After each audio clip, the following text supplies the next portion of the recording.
హల్లెలూయా. దేవుడికి మహిమ కలుగునుగాక. పాస్టర్ గారికి వందనాలండి. కూడి వచ్చిన సంఘ బిడ్డలందరికీ నా వందనాలు. త్వరగా బైబిల్ తీసినట్లయితే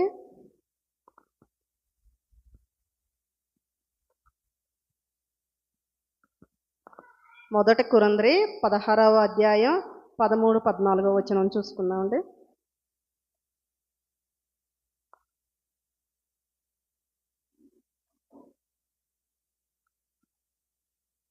నూట 57వ పేజీ, కొత్త నిబంధన.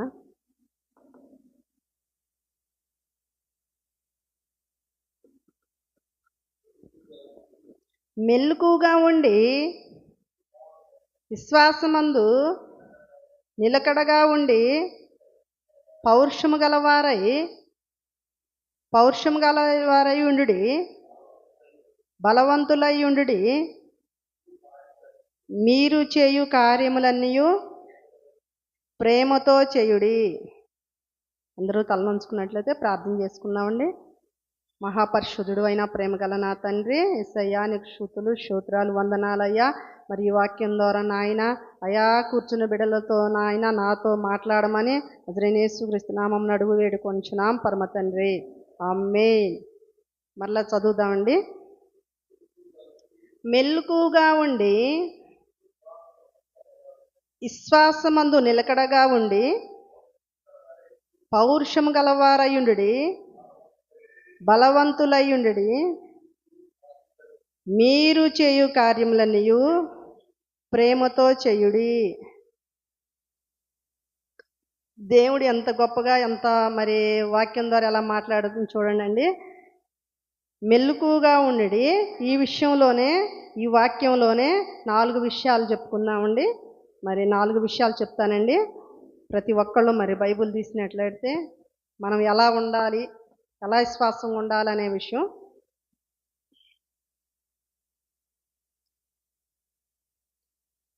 మొదటిది మెలకువగా ఉండుడి.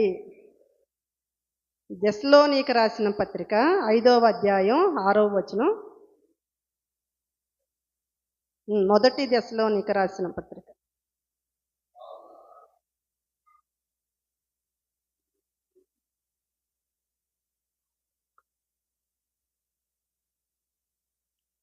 5:6.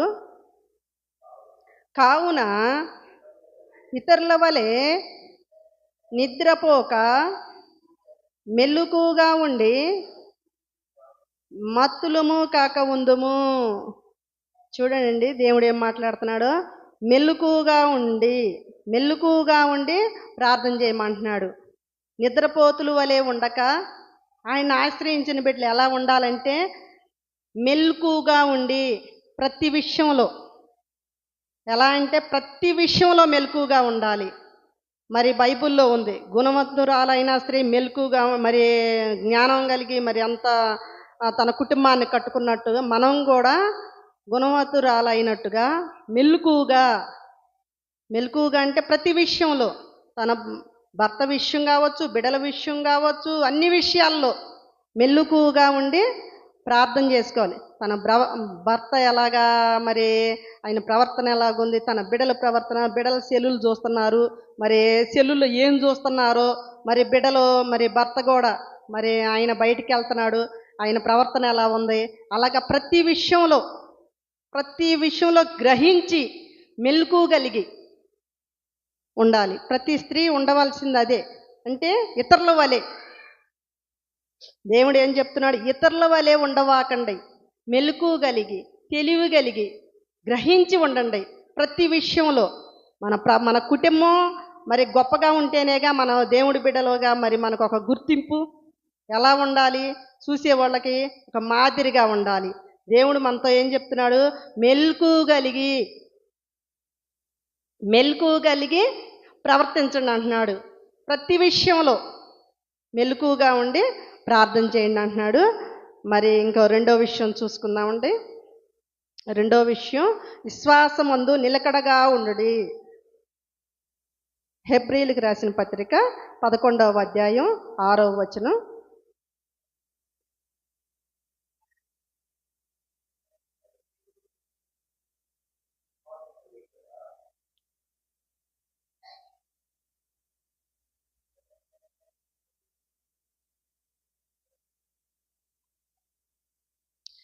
విశ్వాసం లేకుండా దేవునికి ఇష్టుడై ఉండట అసాధ్యము. దేవుని యొద్దకు వచ్చువారు ఆయన ఉన్నాడనియు తనను ఎతుకు వారికి ఫలము దయచేయువాడనియు నమ్మవలెను గదా. దేవుడు ఎలా చెప్తున్నాడు? ఆయన వందు విశ్వాసం లేకుండా దేవుడికి ఇష్టం అసాధ్యం. దేవుడికి ఇష్టంగా ఉండాలి ప్రతి విషయంలో. విశ్వాసం లేకుండా మనం ఏం చేయలేము. ఏదో మందిరానికి వస్తున్నాము వెళ్తున్నాము అనే విషయం కాదు. ప్రతి విషయంలో విశ్వాసం కలిగి ఉండాలి. బైబిల్లో కూడా ఉన్నాడు విశ్వాసకర్త అబ్రహాము. ఆయన మరి ఎంత విశ్వాసం? ఆ విశ్వాసం మనకి కొంతైనా ఉండాలి. ఆయన ఎంత విశ్వాసం? దేవుడు తనతో మాట్లాడాడు. అబ్రహామా, నీకు సారాకు గర్భాన్ని తెరవబోతున్నాను, బిడ్డని ఇవ్వబోతున్నానని 75వ సంవత్సరంలోనే చెప్పాడు దేవుడు. మరి బిడ్డనిచ్చింది 100వ సంవత్సరంలో. అప్పుడు దేవుడు చెప్పిన మాటకు లోబడి 25 సంవత్సరాలు కూడా. మరి మనం అబ్రహాం ఆ రోజు 25 సంవత్సరాలు మరి ఎదురు చూశాడు. విశ్వాసం కోల్పోలా. ప్రతి విషయంలో విశ్వాసం కలిగి ఉంటేనే దేవుళ్ళకి ఇష్టలై ఉంటాం మనం. విశ్వాసం లేకుండా ఏం చేస్తాము? మందిరానికి 1 సంవత్సరం వచ్చాము, 2 సంవత్సరాలు వచ్చాము, మన కార్యాలు కాలేదు, మనకి ఇంకా పిల్లలు పుట్టరు అని వెనక్కి తగ్గకూడదు. విశ్వాసంగా నిలబడాలి కడ వరకు. మన దేవుడు ఏమన్నా మాటిచ్చి తప్పే దేవుడా? కాదు. మరి 25 సంవత్సరాలు ఒక ప్రవర్త మరి విశ్వాసంగా ఉండాడంటే ఎంతో గొప్ప విషయం. ప్రతి ఒక్కళ్ళు కూడా విశ్వాసం కలిగి ఉంటేనే మనం దేవుడికి ఇష్టంగా ఉంటాము. విశ్వాసం లేకుండా మనం ఏమీ చేయలేము. దేవుడి దగ్గరకు వస్తున్న ఆయన నమ్మదగి దేవుడని, ఏ విషయంలోనైనా సహాయం చేస్తాడని, మరి అన్నీ మనం చేసి అలిసిపోయి వచ్చిన బిడ్డలేగా. ఈయన అలా కాదు. విశ్వాసంగా ఉండండి, ప్రతి విషయంలో విశ్వాసంగా ఉండండి. అంతేగాని ఎంతమంది వచ్చి తొలగిపోతున్నారు, అలా తొలగకండి. దేవుడు ఏం చెబుతున్నాడండి? విశ్వాసంగా ఉండమంటున్నాడు ప్రతి విషయంలో. ఆ రోజు అబ్రహాము మరి ఇస్సాకునిస్తానన్న దేవుడు ఇచ్చాడా లేదా? ఇచ్చాడు 100 సంవత్సరాలకి. మరి సారా కూడా నమ్మల, దేవుడు ఇచ్చాడు. మన దేవుడు అంత గొప్ప నమ్మదగిన దేవుడు. విశ్వాసంగా ఉండండి. ప్రతి ఒక్కళ్ళు విశ్వాసం లేకుండా మందిరానికి రావాకండి. విశ్వాసంతో దేవుడు చేస్తాడు, ఏ విషయంలోనైనా సరే నాకు చేస్తాడని నమ్మకంతో ధైర్యంతో రండి. మరి ఇంకొకటి చూసుకుందామండి. 3వది పౌరుషము గలవారై ఉండుడి, ధైర్యము కలిగి బలవంతులై ఉండుడి. దినవృత్తాంతము 2వ దినవృత్తాంతం 2వ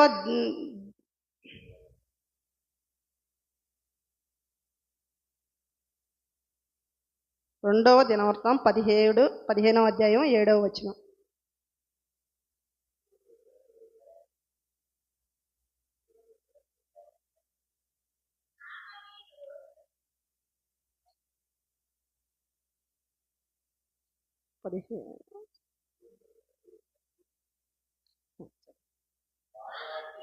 కాగా మీరు బలహీనులు కాక ధైర్యము వహించుడి, మీ కార్యం సఫలమగును. దేవుడు ఎంత గొప్పగా మాట్లాడుతున్నాడండి. ప్రతి ఒక్కళ్ళు మరి బలహీనులు కాక ధైర్యంగా ఉండండి అంటున్నాడు. పౌరుషం కలిగి ఉండండి అంటున్నాడు. పౌరుషం లేకపోతే మనం ఏమీ చేయలేము. పౌరుషం కలిగి బలహీనులు కాక బలం పొందుకోమంటున్నాడు, ధైర్యంగా ఉండమంటున్నాడు. ఇప్పుడు సహజంగా మనం ఇప్పుడు ఉన్న సిచ్యువేషన్ ఎలా ఉంది? ప్రతి విషయంలో బలహీన పడిపోతున్నాము. బిడ్డల విషయంలో, నా బిడ్డలు మరి చిన్న ఆడబిడ్డల విషయంలో మరి కొంతమంది భార్యాభర్తలు విడిపోయి, అయ్యో నా భర్త లేడే, ఈ బిడ్డల్ని ఎలాగా ముందుకు లాగాలి, నా వల్ల ఇద్దా, నేను పుట్టింటోళ్ళ మీద భారం అవ్వాల్సి వచ్చిద్దేమో, నా పరిస్థితి ఏంది. దేవుడు బిడ్డలు కూడా అలా బలహీన పడిపోతున్నారు. అలా బలహీనులు కాకండి, బలం పొందుకోండి. దేవుడు ప్రతి విషయంలో నేను ఉండానంటున్నాడు. ఎందుకు బలహీనులు అవుతారు? ప్రతి ఒక్కళ్ళు బలంగా నిలబడండి.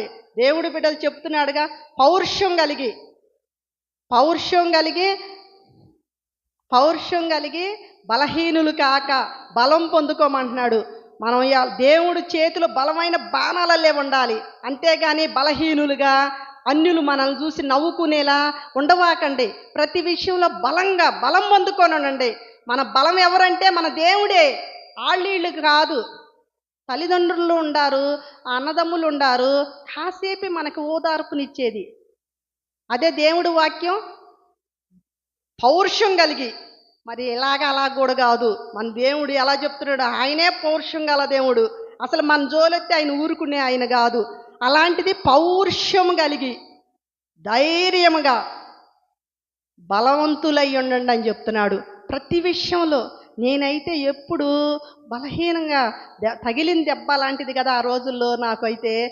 మరి దేవుడు చేసిన మేలు ఎంతంటే అంత కాదు, కానీ మరి ఆడవాళ్ళం కదండి, నాకైతే బలహీనత వచ్చేసిద్ది.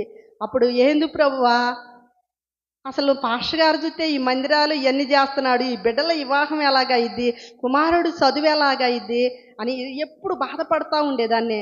దేవుడు నాకు ధైర్యపరుతాడు, కుమారి ఎందుకు బలహీన పడిపోతావు, నేనే శ్రీమంతుడు కదా, ఇవెందుకు బలహీన పడిపోతావు, నేను సమస్తం చూడనా, నిన్ను బ్రతికించిన వాడిని, నేను నమ్మదగిన దేవుణ్ణి కదా, ఎందుకు బలహీన పడిపోతావు, ఆరోగ్యం తేడా పడిద్ది, బలహీన పడవాకు, నేనుండాను కదా, నా వైపు చూడని నన్ను ధైర్యపరిచేవాడండి. ప్రతి విషయంలో అబ్బాయికి సంవత్సరానికి 3 లక్షలు కట్టాలి, ఎవరిని అడగాలి, ఎవరిని అడిగితే తక్కువైపోతానేమో,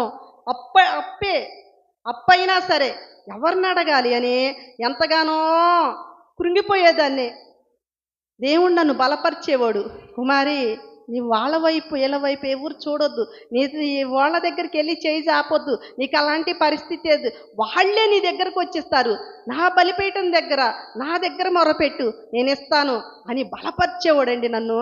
ఎప్పుడు దేవుడు ప్రతి విషయంలో, మందిరాలు కట్టే విషయంలో, స్థలాలు కొనే విషయంలో, నా కుమారుడు జాబు విషయంలో లాస్ట్కి చదివించాము దేవుడు కృప వల్ల, ఎక్కడ అప్పు లేకుండా. నా తండ్రి గొప్పవాడు కాబట్టి నా తండ్రి నాకు మాట ఇచ్చాడు, నేను శ్రీమంతుణ్ణి, నేనే సమస్తం, ముందు అది నువ్వు నమ్ము, నువ్వు బలపడని నాకు దేవుడు మాట్లాడాడండి. ఆ మాట ప్రకారం నేను ధైర్యంగానే ఉండా. అయ్యో ఇప్పుడు జరుగుతున్న సిచ్యువేషను, పిల్లలు మరి వార్తలు ఏంటంటే యవనంలో ఉండారు, మరి అటు ఇటు తిరుగుతున్నారు, నా కుమారుడు ఎంత బలహీనం అయిపోతాడో, నేను ఈ సమస్యలతో బాధలతో నా కొడుకుని ఎక్కడా తేడా లేకుండా మరింత గొప్పగా చదివించుకుంటున్నాము, ఏటికి వ్యసనాలు అవుతాడో, మేము సేవకులుగా ఉండాము, ఆస్తులన్నీ పోయినాయి, నా బిడ్డ బలహీనంగా ఉండాడు, ఎక్కడ బలహీన పడిపోతాడో అని నేను చాలా బాధపడేదాన్ని. నైట్ అయితే పాస్టర్ గారు మరి లేపితే ఆయన పద్దాకలు ఉపవాసాలు ఉంటాడు పాస్టర్ గారు, మరి మోకాలు తండేసాడంటే 2-3 గంటలు తీయడు.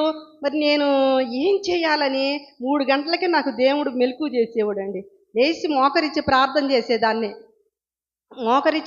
చేసేదాన్నే.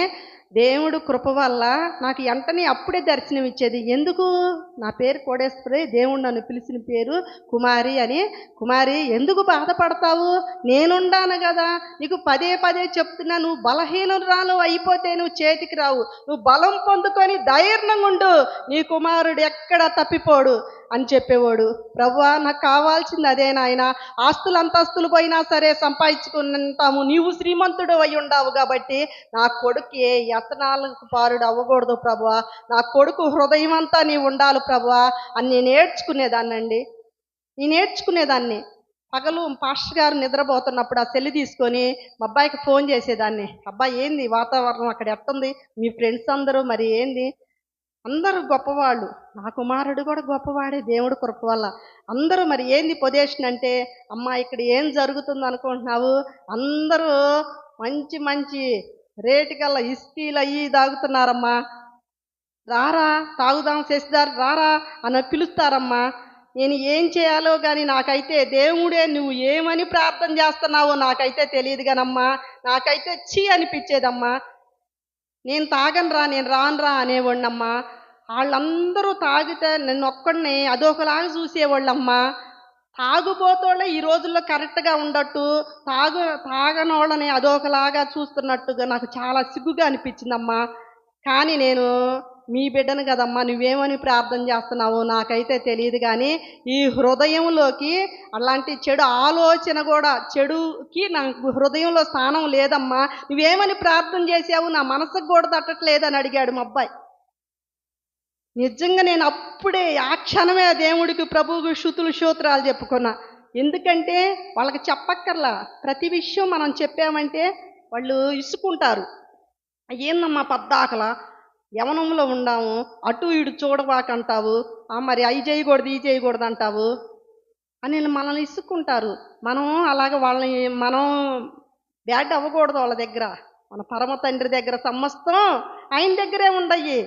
మనం ధైర్యం కలిగి బలహీనులు కాక మన కుటుంబం కొరకు, మన బిడ్డల కొరకు మనం ప్రార్థన చేసే బిడ్డలుగా ఉండాలి. బలం పొందుకొని ఉండాలి. అన్యులకైనా ఎవరికైనా సవాలు ఇసిరే వాళ్ళకిలాగా ఉండాలి. బలంగా ఉండాలి. మనం మాట్లాడే మాట ఎలా ఉండాలి? అవిశ్వాసంగా కాదు, బలంగా పౌరుషం కలిగి మన దేవుడు ఏదైనా చేయగలడు, రాండి చూడండి అని చెప్పేలాగా ఉండాలి. అలాగుండాలి మీరందరూ. అలాగుండి కుటుంబాలు కట్టుకోవాలి. అలాగ బలంగా నిలబడాలి. అంతేగాని సంఘానికి వెళ్తున్నాము వస్తున్నాము, ఆదివారం వెళ్తున్నాము, శుక్రవారం వెళ్తున్నాము వస్తున్నాము, మాకు కార్యాలు కాలేదు, మేము మరి ఎక్కడేసిన గొంగలు అక్కడే ఉన్నామంటే కుదరదు. దేవుడు చెప్పాడుగా, మెలకుగా ఉండండి, ధైర్యంగా ఉండండి అని, విశ్వాసంతో ఉండండి అని ప్రతి విషయం మనతో మాట్లాడుతున్నాడు దేవుడు. ఆ విషయాలన్నీ మనం హృదయంలో పెట్టుకుంటే మనం గొప్పగా ఉంటాము. దేవుడు చెప్తున్నాడుగా, మెలకుగా ఉండి ప్రార్థన చేయండి, అంతో మరి మెలకుగా ఉండి ప్రార్థన చేయండి, మరి అన్నిటి యందు సమీపంగా ఉంది, అంతో మెలకుగా ఉండి ప్రార్థన అని చెప్తున్నాడుగా. ప్రతి విషయంలో మెలకుగా ఉండి ప్రార్థన చేయండి. విశ్వాసం ఉండండి, విశ్వాసంలో ఎక్కడ తేడా పడవాకండి. విశ్వాసం ఉంచండి, నా మీద కడ వరకు కూడా ఉంచండి, మిమ్మల్ని అవిశ్వాసాలుగా నేను ఉంచను అంటున్నాడు. మరి మూడో విషయం, పౌరుషం గలవారై బలం పొందుకొని ఉండండి అంటున్నాడు. మరి అలాగ ఉండండి. ప్రతి విషయం ఏదో వస్తున్నామంటే వెళ్తున్నామంటే అలా ఉండవాకండి. ప్రతి ఒక్కళ్ళు మనల్ని చూసి అన్యులు కూడా పరుగు పరుగును మన సన్నిధికి వచ్చేలాగా ఉండాలి. యేసయ్య దగ్గరికి వెళ్తే ఏది తక్కువ కాదు. యేసయ్యని నమ్ముకున్న బిడ్డలు ఎంత బలంగా ఉండారో చూడు. ప్రతి విషయంలో తలలాగా ఉండాలని మన గురించి చెప్పుకోవాలి.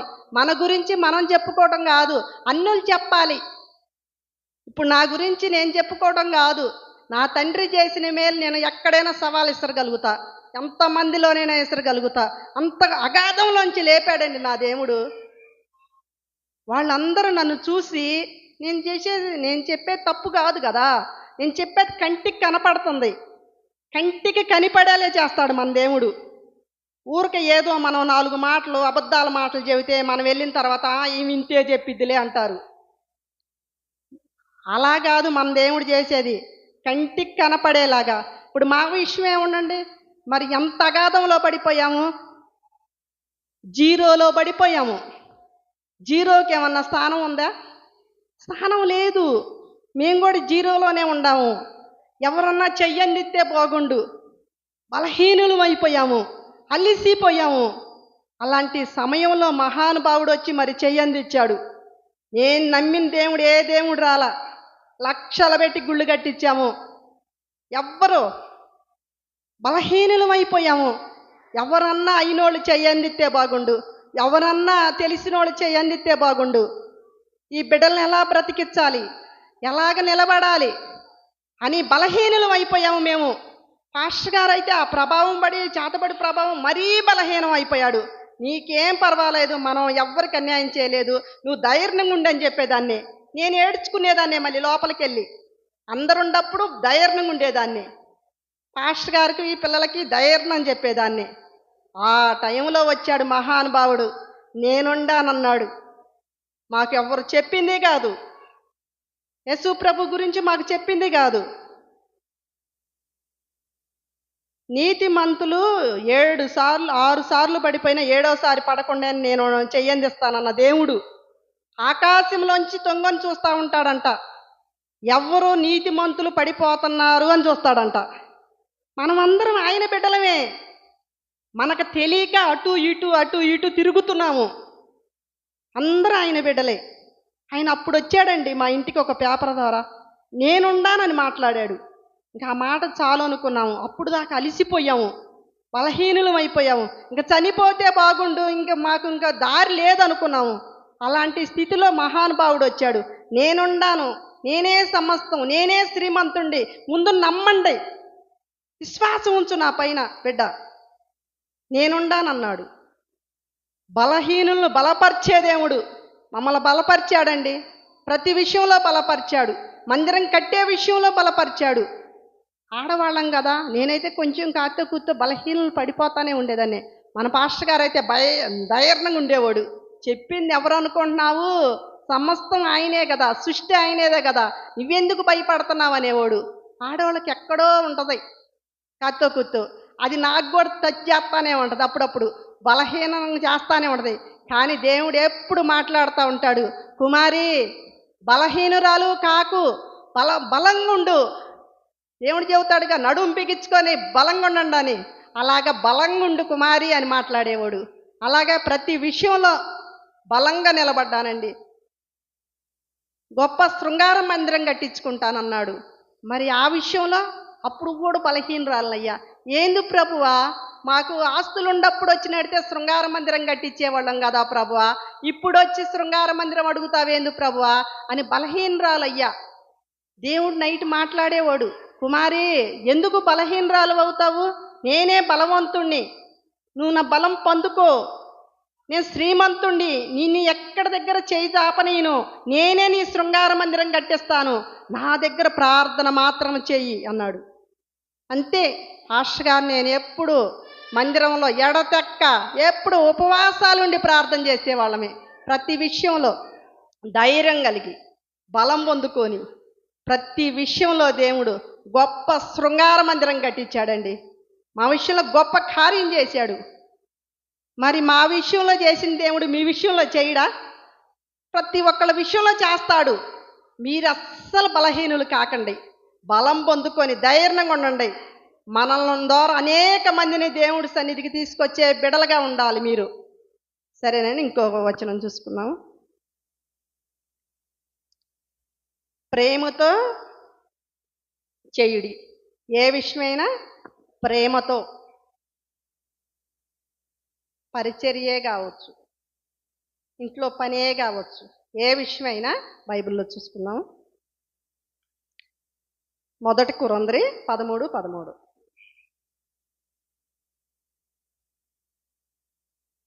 1 కొరింథీ 13:13. దేవుడు మనతో ఏం మాట్లాడుతున్నాడో చూద్దాం.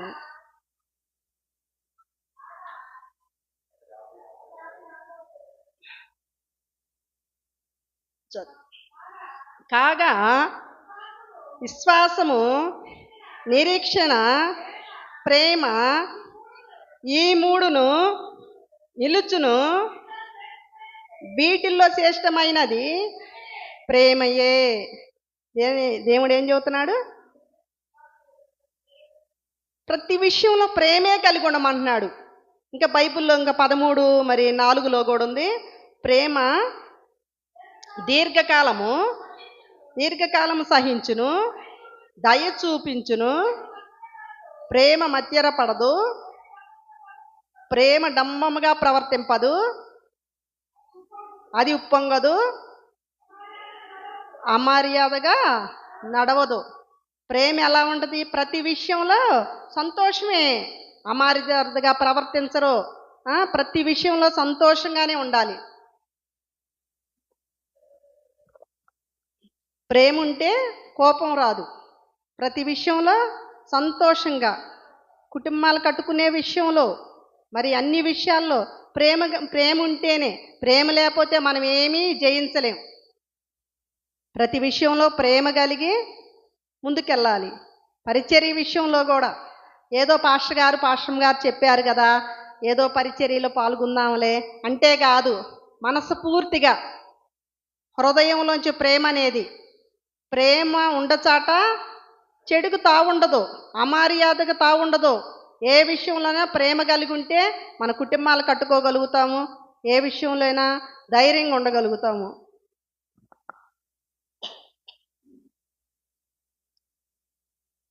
ప్రేమ దీర్ఘకాలము సహించదు, దయ చూపును, ప్రతి విషయంలో మచ్చరపడదు, ప్రతి విషయంలో ప్రేమ కలిగి ఉండాలి. మరి మీరందరూ ప్రేమ కలిగి ఉంటున్నారా? ప్రేమతోనే మందిరానికి వస్తున్నారా? ఏదో పాస్టర్ గారు చెప్తున్నాళ్లే ఏదో వచ్చి వెళ్దామని వస్తున్నారా? ప్రతి ఒక్కళ్ళు ప్రేమపూర్వకంగా, ప్రతి ఒక్కళ్ళు ఇప్పుడు ప్రేమ లేకపోతే అత్త మామల్ని, మరి మరుదుల్ని, మరి తోడుకోడల్ని అందరూ ప్రేమపూర్వకంగా ఉంటేనే మనం దేవుడి దగ్గర గొప్పగా ఉండగలుగుతాం. ఇంటి దగ్గర ఏదో దేవుడు చూస్తున్నాడా, పాస్టర్ గారు చూస్తున్నాడా, పాస్టర్ గారు చూస్తుందా అని ప్రతి విషయంలో మరి మీరు ఏముందిలే అని ఇంటి దగ్గర అత్తల గొడవలు ఆడుకొని మరి భర్తతో కూడా ప్రేమగా ఉండకుండా, బిడ్డలతో ప్రేమగా ఉండకుండా, చక్కగా మందిరానికి మటుకి చక్కగా ఎంత ప్రేమమూర్తిరాలు అన్నట్టుగా ఉండకూడదు. అలాగుండేవాళ్ళు ఉండారు, అలాగుండేవాళ్ళు కూడా ఉండారు. అలా ఉండక ప్రేమ కలిగి ఉండండి అంటున్నాడు మన దేవుడు. అత్తామామలతో ప్రేమగా ఉండాలి, భర్తతో ప్రేమగా ఉండాలి. ఇప్పుడు భర్తతో ప్రేమగా ఉండకపోతే ఇంట్లో యుద్ధమేగా. ఎప్పుడు ప్రేమ కలిగి ఉండాలి. ప్రేమ ఉండ ఇంట్లో ఎప్పుడు సంతోషమే. ప్రేమ ఉండి ఇంటిలోనే ఉంటానంటున్నాడు దేవుడు. నేను ప్రేమామూర్తిని అయిన దేవుణ్ణి అంటున్నాడు, ప్రేమ కలిగిన దేవుణ్ణి అయి ఉంటున్నాను అంటున్నాడు. మీరందరూ ప్రతి ఒక్కళ్ళు ప్రేమతో ఉండండి ఇంట్లో. ఏదో ఇక్కడ మందిరానికి వచ్చినప్పుడు కాసేపు పాస్టర్ గారు చూస్తున్నారులే ప్రేమగా ఉందాంలే అలా కాదు. ప్రతి విషయంలో ప్రేమగా ఉండండి. వచ్చిన సంఘస్థులతో కలిసిమెలిసి ఫ్రెండ్స్ లాగా అందరూ ప్రేమగా ఉండండి. భర్తతో ప్రేమగా ఉండండి, బిడ్డలతో ప్రేమగా ఉండండి. అలాగుంటేనే మన దేవుడికి నచ్చుతాము. అంతేగాని ఊరక పైగా ఉంటే కుదరదు. మీరు మంచిగా అలంకరణగా అందంగా వస్తే అబ్బో ఎంత దయగల అమ్మాయి, ఈ పిల్ల ఎంత ప్రేమగల అమ్మాయి, అందరితో ఇలా ప్రేమగా ఉంటుంది అనుకోవచ్చు పాస్టర్ గారు. కానీ మన దేవుడు చూస్తాడు. ప్రతి విషయంలో ప్రేమ కలిగి సంతోషంగా ఉండాలి. అంతేగాని ఏదో ఊరక పైగా అలా ఉండవాకండి. మనం క్రీస్తు బిడ్డలమే, ప్రతి విషయంలో ప్రేమ చూపించాలి. అంతేగాని ఏదో కాసేపు కూసే ప్రేమ కాదు, ప్రతి విషయంలో ప్రేమ పొంది ఉండాలి. అలా ఉంటేనే మన దేవుడికి నచ్చుతాము. దేవుడు మనలో 4 విషయాలు చెప్పాడండి. 4 విషయాలు కూడా మనలో ఉంటేనే మనల్ని స్వీకరిస్తాడు ఆయన. ఈ 4 విషయాలు మనలో లేకపోతే మనం ఇలాగే ఏదో వస్తున్నాం వెళ్తున్నాం అన్నట్టు ఉంటాము. అలా ఉండవాకండి. ప్రతి ఒక్కళ్ళు ప్రేమ కలిగి ఉండండి, ప్రతి విషయంలో ధైర్యం కలిగి ఉండండి, మెలకువ కలిగి ఉండండి. రెండో విషయం విశ్వాసమందు నిలకడగా ఉండండి. 3 పౌరుషం కలిగి ధైర్యంతో బలం పొందుకొని ఉండండి, బలహీనులు కాకండి. 4వ విషయం ప్రేమతో ఉండండి. ఈ 4 మనలో ఉంటేనే దేవుడు మరి మనల్ని దీవిస్తాడు, ఆశీర్వదిస్తాడు, ఆస్తికర్తలుగా చేస్తాడు. అంతేగాని ఏదో నామకార్థకస్తులుగా ఉండవాకండి. మమ్మల్ని దీవించిన దేవుడు, గొప్ప సేవకుల్ని దీవించిన దేవుడు, బైబిల్లో గొప్ప గొప్ప ప్రవర్తనలు దీవించిన దేవుడు, ఈరోజు మరి మీ సేవకురాలను దీవించిన దేవుడు మిమ్మల్ని దీవిస్తాడు, గొప్పగా నిలబెడతాడు, తలలాగా నిలబెడతాడు. అంతేగాని ఏ విషయంలోనైనా అధైర్యపడవాకండి, ధైర్యంగా ఉండండి. ప్రతి విషయంలో దేవుడికి బిడ్డలు ఎలా ఉండాలో అలా ఉండండి. అంతేగాని ఏదో వెళ్తున్నాము వస్తున్నాము అన్నట్టుంటే మీరు మేలు పొందుకొని ప్రతి విషయంలో ముందుకు ఉండలేరు. దేవుడు మాకు చెప్పిన మాట, ప్రతి విషయంలో కుమారి మీరు మెరుగుపడుతున్నారా లేదని మమ్మల్ని చూసుకోమంటాడు. నేను ప్రార్థన చేస్తా, ప్రభువా ఏదన్నా ఇప్పుడు మందిరంలో ఏదన్నా తక్కువైందనుకో ప్రార్థన చేస్తా. మేము ఇప్పుడు మరి ఇంతమంది సంఘం ఉండారు, సంఘంలో బిడ్డలను ఏమన్నా చేయిదాపు అడుగుతామా? మీకు ప్రేరేపిస్తేనే గుప్పెళ్ళిప్పండి అంటాము. అంతేగాని మిమ్మల్ని ఎవరిని బలవంతం మేము చెయ్యం. ఎందుకంటే నా తండ్రి శ్రీమంతుడు, మాకు చెప్పిన దేవుడు నమ్మదగిన దేవుడు, మాటిచ్చి తప్పిపోయే దేవుడు కాదు. ప్రతి విషయంలో మేము బలంగా ఉండాము, విశ్వాసంగా ఉండాము, దేవుడి మాటకి లోపడ్డాము. ఈరోజు ఇంత గొప్పగా నా కుమారుడు మరి ₹1,00,000 జాబులో ఉండాడంటే అది ఆయన కృపే. నా కుమారుడు తెలివి జ్ఞానం కాదు. నా కుమారుడికి ఈరోజు 4 లక్షల జాబు రావచ్చు.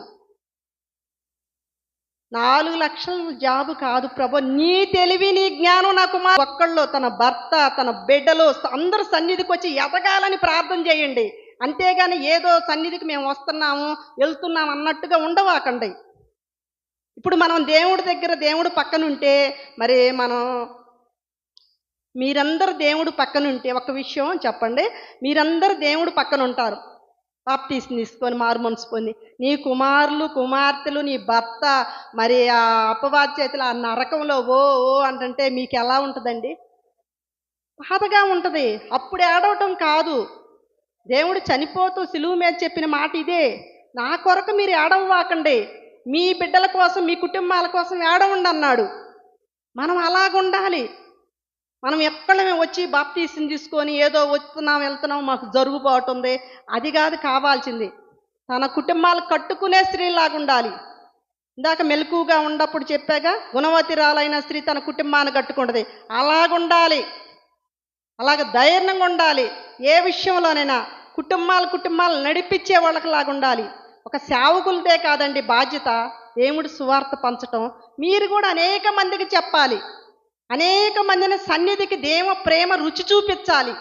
ఇప్పుడు ఒక హోటల్కి వెళ్తాము, బిర్యానీ బాగుంది అది చెప్తే వాళ్ళు వింటారా? వినరు.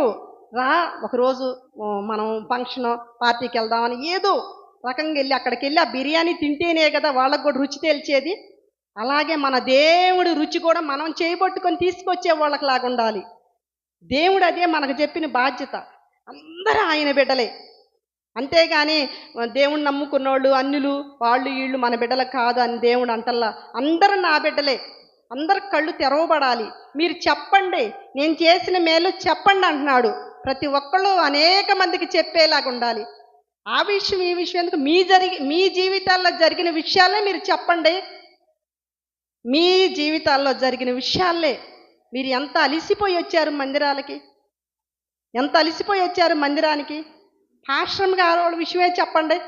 పాశ్రమ్ గారు వాళ్ళని అపవాది జీరోలో నిలబెడితే ఇవ్వాలి, ఎంత గొప్ప స్థాయిలో నిలబెట్టాడు దేవుడు, అది చెప్పండి. కంటికి కనపడుతుంది కదా. ప్రతి ఒక్కళ్ళు అలాగా తెలివిగా జ్ఞానం కలిగి ఉండండి. అంతేగాని ఏదో వస్తున్నాము వెళ్తున్నాము అనేది విషయం తీసివేసేయండి. ప్రతి ఒక్కళ్ళతో ప్రేమగా ఉండండి. ఇప్పుడు మన ఇంట్లో బిడ్డలతో భర్తతో ప్రేమ ఉంటే మన ఇంట్లో అపవాది ఎక్కడ జొరబడిద్దండి? మన ఇంట్లో అపవాది జొరబడదు, అసలుకి తావు ఉండదు. భార్యాభర్తల మధ్య ప్రేమ ఉండి ఇలాగుంటే సాతానికి తావు ఎక్కడుంది? అమ్మా కొడుకుల మధ్య, తల్లి కూతుళ్ళ మధ్య, తండ్రి కూతుళ్ళ మధ్య ప్రేమ ఉంటే ఎక్కడ జొరబడిద్ది? నేనైతే ఎప్పుడూ ప్రేమగా ఉంటానండి. నేను అమ్మోళ్ళతోనైనా చుట్టాలతోనైనా సంగబిడ్డలతోనైనా భర్తతోనైనా ఎక్కడ ఏదన్నా ఒక మాట అన్నా సరే నేనే తగ్గుతా. ఎందుకు నన్ను అన్నారని గ్రహిస్తా. మనం క్రైస్తవ బిడ్డలం, దేవుడి బిడ్డలమే, మనకు ఆ గ్రహింపు కావాలి. ప్రతి ఒక్కళ్ళకి ఆ గ్రహింపు కావాలి. అంతేగాని నా భర్త అన్నాడని అలిగి అన్నం తినకుండా పడుకొని 4 రోజులు అపవాదిని ఇంట్లో ఆహ్వానించే వాళ్ళలాగా ఉండవాకండి. ప్రతి ఒక్కళ్ళు ప్రేమ కలిగి ఉండండి. ఒక మాట అంటే భర్తేగా, నీ బిడ్డలేగా. ఇప్పుడు పాస్ట్ జనరేషను మన బిడ్డలు ఒక మాట అనొచ్చు, అన్నంత మాత్రాన మనం ఒంటికి ఏమైనా చిల్లులు పడతాయా? క్రైస్తవ బిడ్డలు మీరు అన్యుల్లాగా ప్రవర్తించవాకండి. మీరు అన్యుల్లాగా ప్రవర్తించొద్దు. క్రైస్తవ బిడ్డలు ఎలా ఉండాలి? ప్రేమ కలిగి ఉండాలి. ప్రతి విషయంలో ప్రేమతోనే ఉండండి. మనం ఏదైనా జయించాలంటే ప్రేమతోనే. ప్రేమ అంటే మన దేవుడేనండి. మనం ప్రేమ కలిగి ఉంటే ఏ విషయంలోనైనా మనకి ఇంక విజయమే కానీ అపజయం ఉండదు. విజయం కలిగి ఉండండి. అనేక మందికి సువార్త చెప్పే బిడ్డలుగా ఉండండి. అనేక మందిని సంఘానికి తీసుకొచ్చే వాళ్ళు ఉండండి. మనం దేవుడికి సేవకులకి మాదిరిగా ఉండాలి. అంతేగాని ఏదో వస్తున్నాం వెళ్తున్నాం అన్నట్టు ఉండవాకండి. సరే, చిన్న పాట పాడతానండి. కరుణగల యేసయ్యా ఈ జీవితానికి నీవే చాలునయ్యా, కరుణగల యేసయ్యా ఈ జీవితానికి నీవే చాలునయ్యా, నీ ప్రేమే చూపకపోతే నేనేమైపోదునో, నీ కృపయే లేకపోతే నాకు ఊపిరి లేదయ్యా. నీ ప్రేమే చూపకపోతే నేనేమైపోదునో, నీ కృపయే లేకపోతే నాకు ఊపిరి లేదయ్యా. కరుణగల యేసయ్యా, ఈ జీవితానికి నీవే చాలునయ్యా. నా సొంత ఆలోచనలే కలిగించెను నష్టము, నీకు కలిగిన ఆలోచనలే నాకు లాభమాయెను. నా సొంత ఆలోచనలే కలిగించెను నష్టము, నీకు కలిగిన ఆలోచనలే నాకు లాభమాయెను. ఆలోచనకర్త, ఆలోచనకర్త, నీ ఆలోచనయే నాకు క్షేమమయ్యా. ఆలోచనకర్త, ఆలోచనకర్త, నీ ఆలోచనలే నాకు క్షేమమయ్యా. నీ ప్రేమే చూపకపోతే నేనేమైపోదునో, నీ కృపయే లేకపోతే నాకు ఊపిరి లేదయ్యా. నీ ప్రేమే చూపకపోతే నేనేమైపోదునో, నీ కృపయే లేకపోతే నాకు ఊపిరి లేదయ్యా. కరుణగల యేసయ్యా, ఈ జీవితానికి నీవే చాలునయ్యా. దేవుడు చూడండి, వాక్యం ద్వారా మాట్లాడతాడు, పాటల ద్వారా కూడా మాట్లాడతాడు. మరి ఎంత గొప్పగా పాట ద్వారా. నేను బాధపడుతూ దేవుళ్ళలోకి వచ్చిన కొత్తలో ఒక్క పాట నన్ను ఓదార్చిందండి. నా ప్రాణ ప్రియుడా నా యేసయ్య. ఎంత గొప్ప పాటో, నిజంగా ఓదార్చే పాటలు. యేసయ్యలో ఇలాంటి పాటలు ఉంటాయా, నేను ఆశ్చర్యపోయా. పాటలు కూడా మనల్ని బలపరుస్తాయా. నాకు బైబుల్ తెలియదు అప్పుడు వచ్చిన కొత్తలో. దేవుడు నాతో నన్ను మరి ఆ పాట ద్వారానే ధైర్యపరిచాడండి. నిజంగా ఇలాగ ఉంటాయా యేసయ్యలో. అప్పుడు అనుకున్నా వచ్చిన కొత్తలో, దేవుణ్ణి నమ్ముకున్న బిడ్డలు ఎలాగుండారు, అన్యులుగా మేమందరం ప్రవర్తించినప్పుడు అన్యులు ఎలా ఉండాలని నేను కళ్ళు మూసుకొని అందరిని గ్రహించుకుంటూ వచ్చా. మాది గుంటూరు, శారదాకాలం 5వ లైను. మా లైన్లో క్రైస్తవ నమ్ముకున్న బిడ్డలు ఎలాగుండారు, విగ్రహారాధన చేసే బిడ్డలు మేమందరం ఎలాగుండామంటే, దేవుణ్ణి నమ్ముకున్న బిడ్డలు అందరూ 2 స్టేర్లు 3 స్టేర్లతో సంతోషంగా ఉండారు. మేమందరం కూడా చక్కగా అన్నీ కట్టాము, బాగానే ఉండాము. మాకులాగా 4-5 గృహాలు అమ్ముకున్న వాళ్ళు ఉండారు. ఇదా ఇదా అని నేను ఆశ్చర్యపోయానండి. ఆహా, ఈయనలో ఉంటే ఇంత మెరుగా, అంటే ఈయనలో ఉంటే ఏ ప్రభావం కూడా రాదా, ఈయనలోనే ఉండాలనేది ఇంకా నాకు చాలా ధైర్యం వచ్చింది. అప్పుడు నేను ఇంకా బలపడ్డా. కళ్ళు మూసుకొని నేను ఒక్కసారి గ్రహించా, దేవుడు బిడ్డలు ఎలా ఉండారు, దేవుడుని నమ్ముకోక తలికి ఎలా ఉండామని గ్రహించానండి. నేను గ్రహిస్తే ఉన్నతంగా ఉంటారు. దేవుణ్ణి నమ్ముకున్న బిడ్డలు అలా ఎలా కాదు, ఉన్నతంగా ఉంటారు. నేను శ్రీమంతుడు తండ్రి ఉండోడైతే, తండ్రికి 10 ఎకరాల పొలం ఉందండి, కుమారు లేని దరిద్రుడు అవుతాడా? అప్పుడు తన స్వాస్థం, తండ్రి స్వాస్థం కుమారుడిది. మన తండ్రి శ్రీమంతుడు, మనం శ్రీమంతులమే. మనం లేని వాళ్ళం కాము. మనం బేదలమని లేదని వాళ్ళు గొప్పగా ఇందు చేసుకుంటున్నారని అనుకోవాకండి. ప్రతి ఒక్కళ్ళం కూడా శ్రీమంతులమే. మనసు పూర్తిగా అడగండి. ప్రతి విషయంలో మీరు మేలు పొందుకొని ఎలా ఉంటారంటే తలెగరేసుకునే వాళ్ళలాగా ఉంటారు. అలా ఉండండి, అంతేగాని అధైర్యపడవాకండి, ధైర్యంగా ఉండండి. మరి అందరూ తలవంచినట్లయితే ప్రార్థన చేసుకుందామండి. ధైర్యం కలిగి, ప్రేమ కలిగి, సంతోషాలతో మరి ఉండేలా ప్రార్థన చేయండి. ప్రతి ఒక్కళ్ళు మోకరించండి, అందరూ ప్రార్థన చేసుకుందామండి.